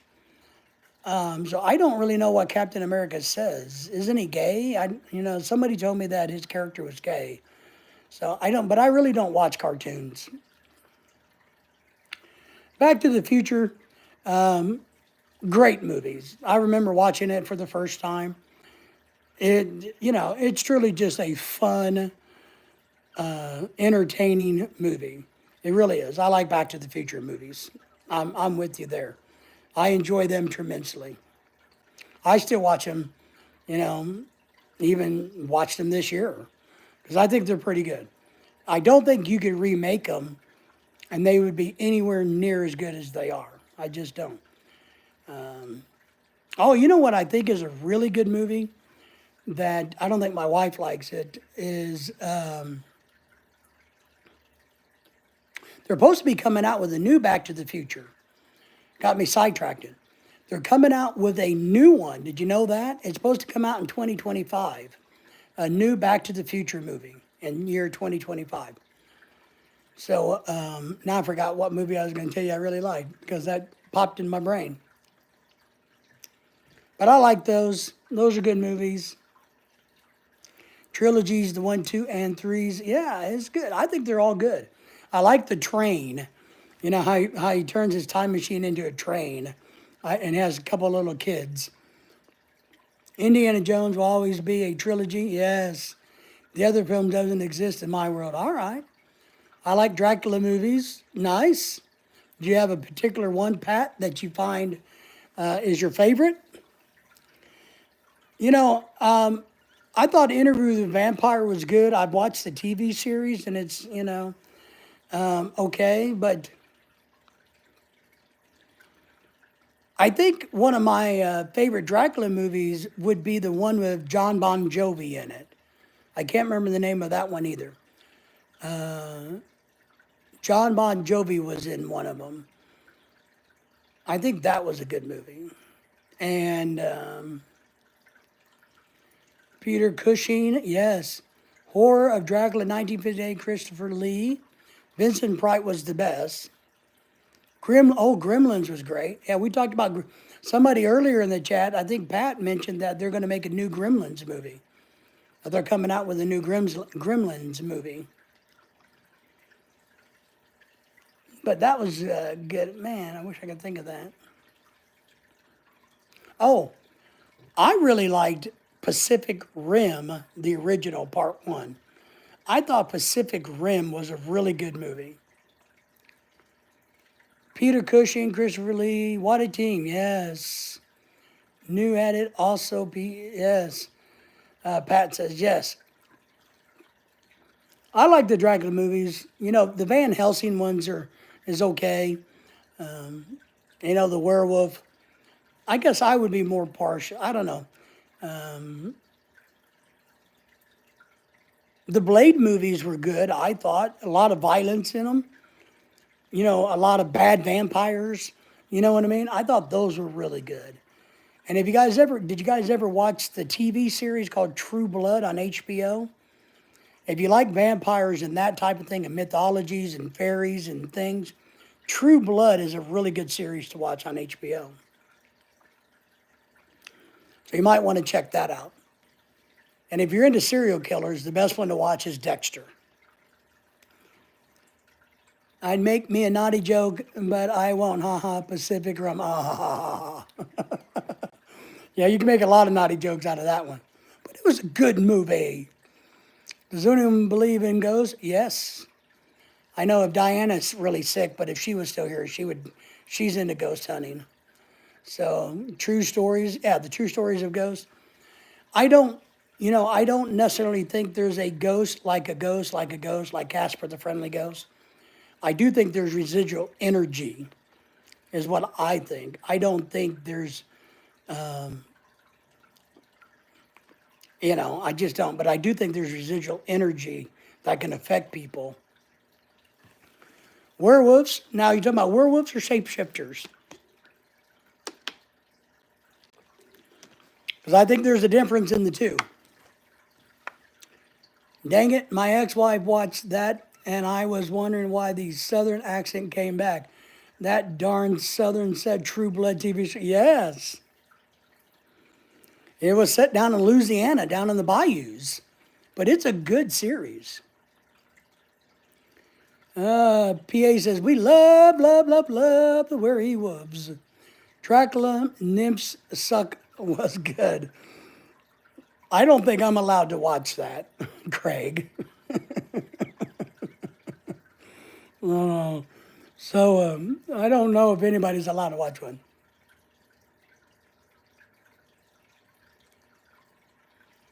There in Mississippi somewhere, there's a guy that works in a laundromat. It was true. Yeah, I think there's a lot of realistic, true experiences for the supernatural. So I think there's the supernaturals. I think you have extraterrestrial supernatural issues. Oh my God, Galactic Gaming is the house, the Watchmaster. Today, right now, man, we're just having a good time. We're talking about movies, fun ones, entertaining ones, scary ones. What's your favorite movie of all times? So we're just having a good time going back and forth about movies, and nothing real serious tonight. We got to give props to Chase and Tell Outdoors for donating $100 to our Rice for Life fund. So, and the professor has donated money to us. Diana donated money to us. So a lot of you followers have been very, very good to our charity. Galactic Gaming says he loves the movies, the Marvel movies. So I'm not really into them too much, but I will say the one that we watched this summer, I like the Deadpool movies. I'm a big fan of Deadpool. And Deadpool and Wolverine was really good. Yeah, I've seen all kinds of things that I can't explain. I've seen something I can't explain that looked like what people call big. I've seen Bigfoot. Look, there's no question in my world that I have seen Bigfoot. No question. There's absolutely Bigfoot out there. 1,000%. I'll go to my grave telling you, this boy saw him, her, it, whatever. I saw Bigfoot without question. So, and I think they ought to be left alone. Deadpool was amazing. Yes, it was good. Thank you all for the thumbs up coming in tonight. We appreciate that. If you're new to us in the background there, give us a subscription. Join us. Subscribe to the channel. In the shower. You're going to be in the shower? All right. Cole is back. Cole, how are you, my friend? How are you doing? How are you feeling these days? Everybody say hello to Cole, and nobody visualize Craig in the shower. Cole, we're glad you're here. We hope you're feeling better. Galactic Gaming, who I'm trying to remember does watches, so I'm going to repeat that a few times. What's the story about your Bigfoot sighting? I've seen some of the wells around where I live in the past. Okay. Big John says, hey, Craig. Triangle lights in the sky. Yeah. Doing good, Cole says. How's the babies? How are your triplets? How are the triplets? Not your triplets, but how are the triplets? I'll tell you the story of Bigfoot real quick. It was in the Ozark Mountains on Beaver Lake, which is a part of the White River system, a chain of lakes for hydroelectric power. And so mine is Beaver Lake, the one closest to me. There's also Table Rock and North Fork and so forth. So I'm fishing with a buddy. I'm on my boat. This years ago on my pontoon boat. And I'm fishing. We're going back into this cove. And I'm in the front. It's my boat. So I'm running the trolling motor. And I know my lake really well. And I'm managing around some big tree stubs, driving the boat around tree stubs while fishing up into some brush, trying to get there. And I kind of come around this little bend. So the cove isn't just a straight cove like this. You kind of got to do this a little bit and you come around. Well, as I peeked around this little peak, right there was the shallow end of the cove, and there Bigfoot was. It was kneeling down. It had one knee in the dirt, had his hand in the dirt, and I saw it stand up, turn the opposite direction of me, and get up in the woods in about 3 steps. And I'm telling you, I got a decent look at the face, but I'm telling you, the hand and the foot is what I saw as he turned and swung and twisted his body. I clearly saw the hand and the foot and the fur on the side of the body, twisting, turning, taking those steps. So I got a side glance of his face, but I saw this side of his body damn well. Doing great, the babies are? Nice, good. It's going to be a fun Christmas. Pat says, it got one of his livestock of pigs and sheep. That's scary. Yeah, that would be scary. That was my triple ex-wife you've seen, John. Everybody say hello to everybody if you haven't done that. Pat, I've seen one at my friend's house as a teenager talk scary at his grandmother's house. Wow. So that's what I mean. I got a whole theory on Bigfoot. And since seeing one, studying it, I think they're like elephants. I think they're like elephants, except for they live in the woods. I think their pregnancy period, what is that called? Gestation period, is a lot longer than humans, like elephants. I think they're very good at not leaving a track in a pack. I think they remember. I think they work in groups, but it's a small number of groups. I think they take care of their dead in their own, just like elephants. They mourn their dead in their own. I think they dispose of the bodies when they can. Plus, I just think nature-wise, everybody goes, why can't we find one in the woods dead? Okay, go throw a human out in the woods dead, and you're going to be lucky to find them. I don't think they eat people. I don't think they eat people. I think they want to stay as far as away from humans as possible. I don't think they want anything to do with humans. I don't think they want anything to do with humans. Double Rose Twins Land is here. Everybody say hello to Double Rose Twins Lands. Thank y'all for being here. I was on your live stream earlier saying hello to everybody. So I'm sure they've come in to say hello. So you guys say hi to them. They got a great YouTube channel. They got a couple of YouTube channels, a gaming channel too. So they got a upbeat personality.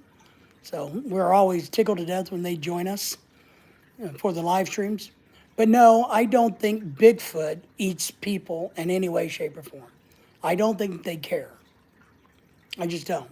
Don't think they care.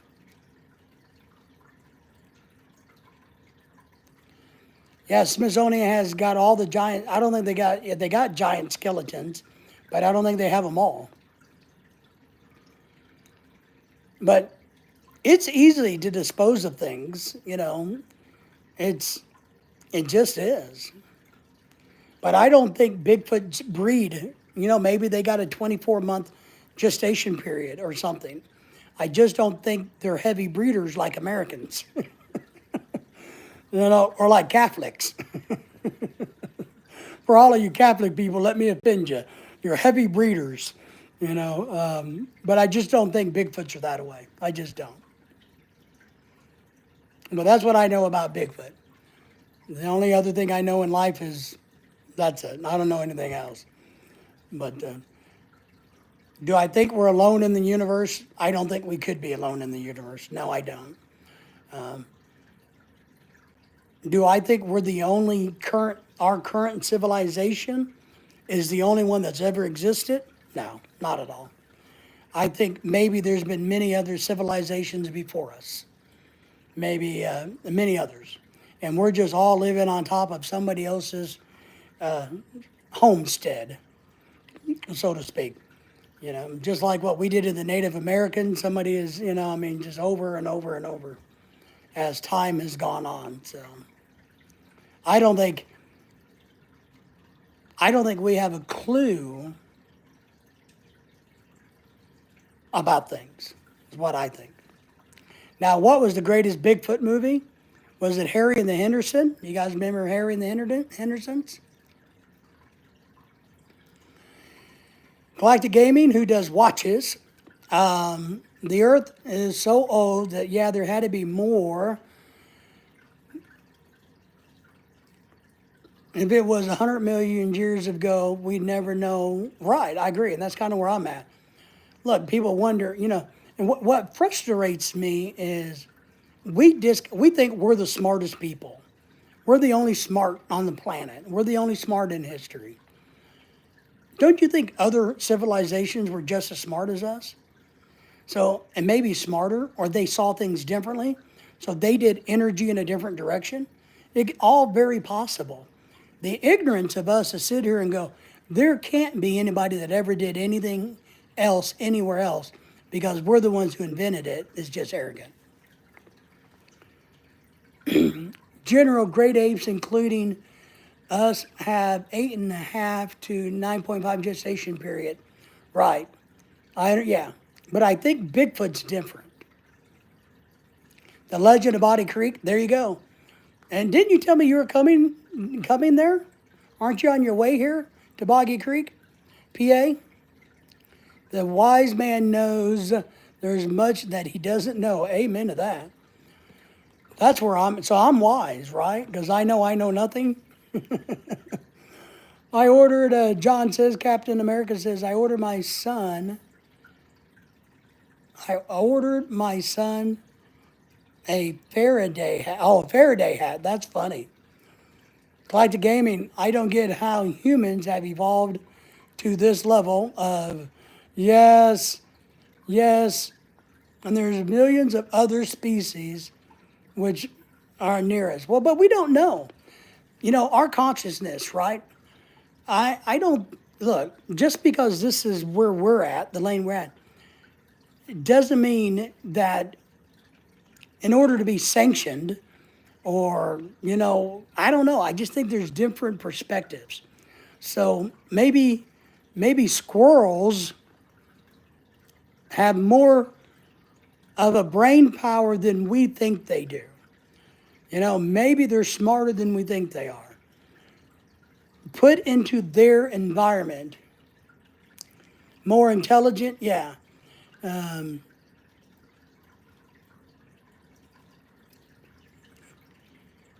I think intelligence is relative to your environment, is kind of what I mean. Not consciousness. Okay.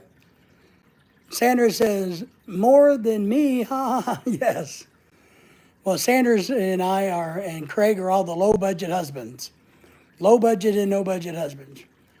Like we've gone from nothing to flying planes and stuff in such a little time. It's amazing.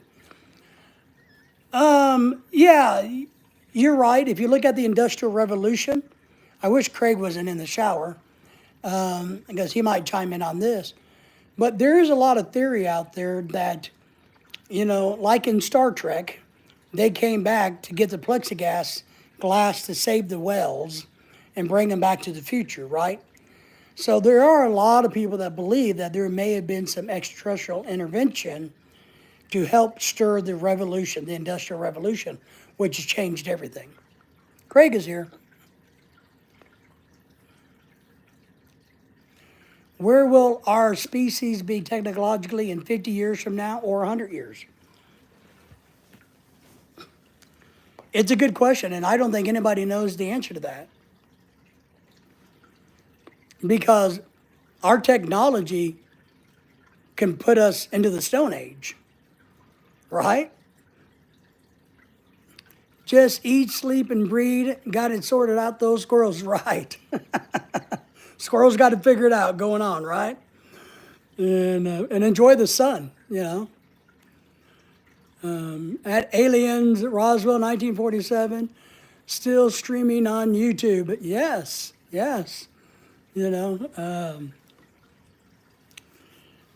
But the Industrial Revolution, I've studied it quite a bit as a history major, even though I didn't get a degree in history. But I did study a lot because I wanted to be a history teacher. And I know Star Trek, the movie and the show kind of, ran with that, with the whales, getting them into the San Francisco Bay and all that. But I do think some things had to line up just perfectly for the Industrial Revolution to happen. I also don't know if I believe that the government tells us everything.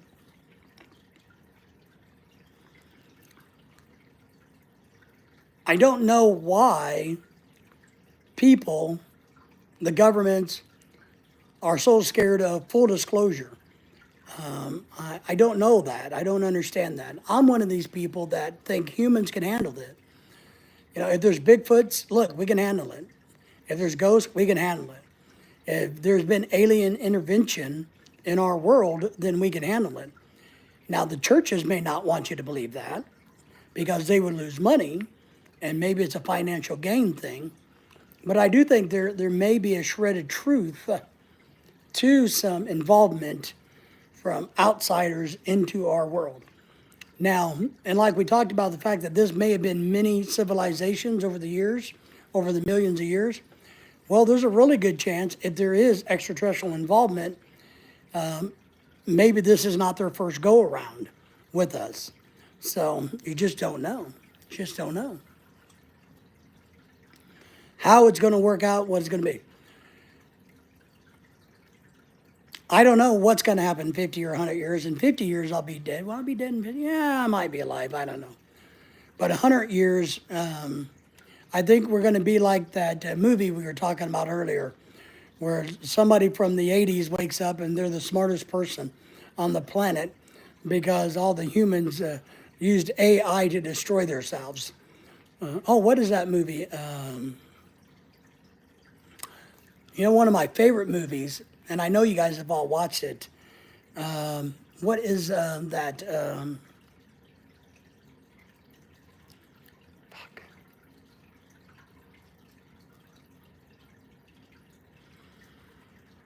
Where the kid and the girl back in the 80s hack Whopper, the government nuclear defense system. Remember that? And they got to play chess or games with Joshua. Remember that movie? God, I can't think of the name of it. Craig says they create it and watch us. Right. Disclosure will come direct to us. No advanced society would trust our government. I agree, Craig. I think you got a valid point. That's a very valid point. What they would have to be more advanced than us if they could get here, right? I don't care how they get here. They'd have to be more advanced than us. Because we can barely get our happy asses in space. But you're right.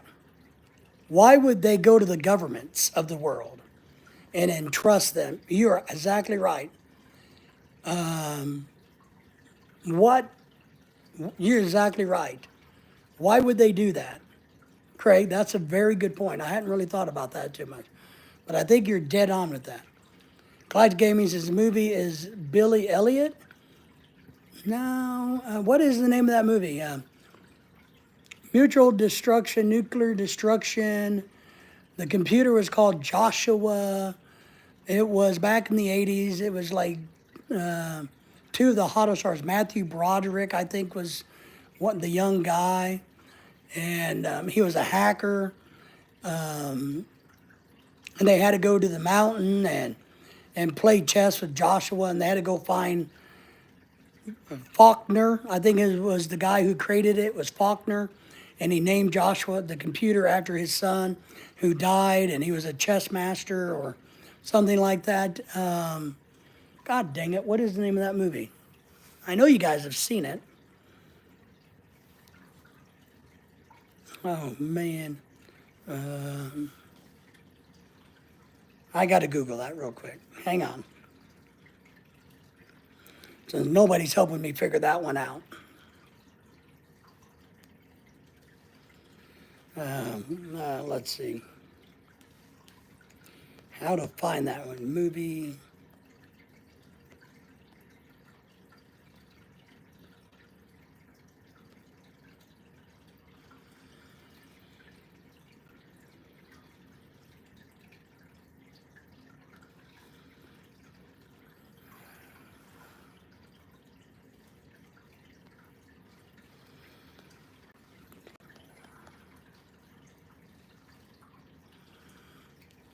Let's see if we can come up with anything. I think it was in the 80s.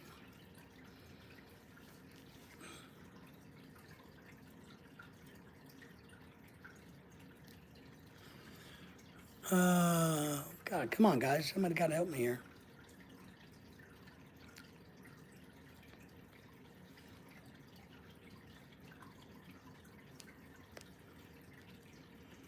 Clyde Gaming, having too many issues as species still to be let into their intergalactic society. Yep, I agree with that. Captain America to save cowboys. Most of us still believe the man in the sky created everything. Space Cowboys. Yeah, yeah, that was okay. I think it was named War Games. War Games is the name of the movie. It had Matthew Broderick, Ali Sheedy in it, Dabney Coleman. Remember that? War Games. I always liked that movie. Space Cowboys was a pretty good movie with Clint Eastwood and all the old guys. I thought that was a pretty good movie. Not real realistic, but I thought it was a good, entertaining movie. And Robert, the guy that played Rockford Files, he was in it, right? Wasn't he one of the ones in it? Prefer reverse, oh God. Remember, it's a PG show, man. It's a PG show. Most of these people are too young to even know what that is. So,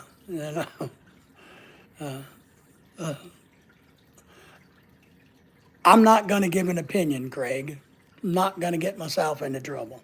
So I'm just going to sit here and pretend that we're talking about Space Cowboys, the movie. But that one's good. It's a pretty good movie. I like that one. You're going to have to Google it. Chasing Tail, enjoy that. He gets it. He likes it. I think we all like it. If you experience it, you will like it. But Galactic Gaming, I appreciate how much you enjoy watches, but you're going to have to go Google that one. We cannot explain it to you. We cannot. I'm sorry. It's one of those many things that you have to just Google yourself. Yes, on the internet. Yes, you need pictures. They have a lot of them and some videos. So, But I don't know if that's what John was meaning, Craig. So, but well, that's all right. But we like movies. I'm really depressed right now because there's not a lot of good movies on this Christmas season. I mean, I watched the Red one the other day, and I kind of went. It had the makings of a really good movie, but it kind of turned out to be a turd in some ways. So, wasn't very excited about it. And I don't know if you guys are into watching Dexter, about a serial killer. Origins, Dexter's Origins is out right now. You can watch the origins of Dexter. And also, there's going to be a new season of Dexter as an adult. I'm getting my date just next month. Fluted bezel, champagne dial, gold and silver jubilee strapped. What brand is it? What brand are you getting, Galactic Gaming? Because I don't understand. I'm getting my date just next month. Fluted bezel, champagne dial, nice gold and silver. And how big is it? What's the? I like small ones. I like square and ones that are the smaller. I like 20 and unders. Rolex. You're getting the Rolex. All right, nice. Yeah, Dexter is really good. And now they got, Dexter when he was older, and now they're making season 2 of that. And now they got Dexter, another Dexter also. So that's good. So many lines there, a lot of lines you got, right. 41, wow, that's big. Probably 39. I like the smaller ones. I'm into the low, the 20s, is what I like. I like the smaller ones and the thin ones. I really like watches from the 80s. In the 70s, I like, rectangular watches, gentleman looking watches. That's kind of my thing. I'm not into the big fancy gaudy stuff. So I am giving away a watch for Christmas, though. A couple of them. I got a couple watches I'm giving away to friends for Christmas. So that's kind of what I like. I don't like super big things. I do like some. I want to buy. I know this is really silly, but I want to buy myself an old Casio digital watch, like we had in the 80s. They're not very expensive, $30 or so. Well, John, they estimate, because they can't know, somewhere around active, 15 to 25 at any given time. 15 to 25. That's an estimate, because they don't know.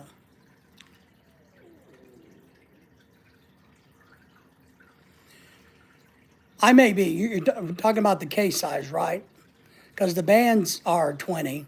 So, and that's what I mean. I like them to be the slender, the like this versus like this. And I may be getting the sizes mixed up. So I don't like big ones. I like small. And I like them, but I like the square rectangular ones. I like the rectangular ones. And I like them to be about the same size as the bands. So you're right, I might be getting my sizes mixed up.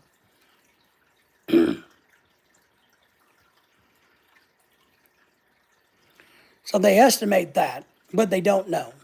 They don't know how many there is. The real question is how many have we had, how many they've had in real life, I mean, in history. And does Americans have more serial killers than anybody else? That's one of the questions that's out there in the serial killer world.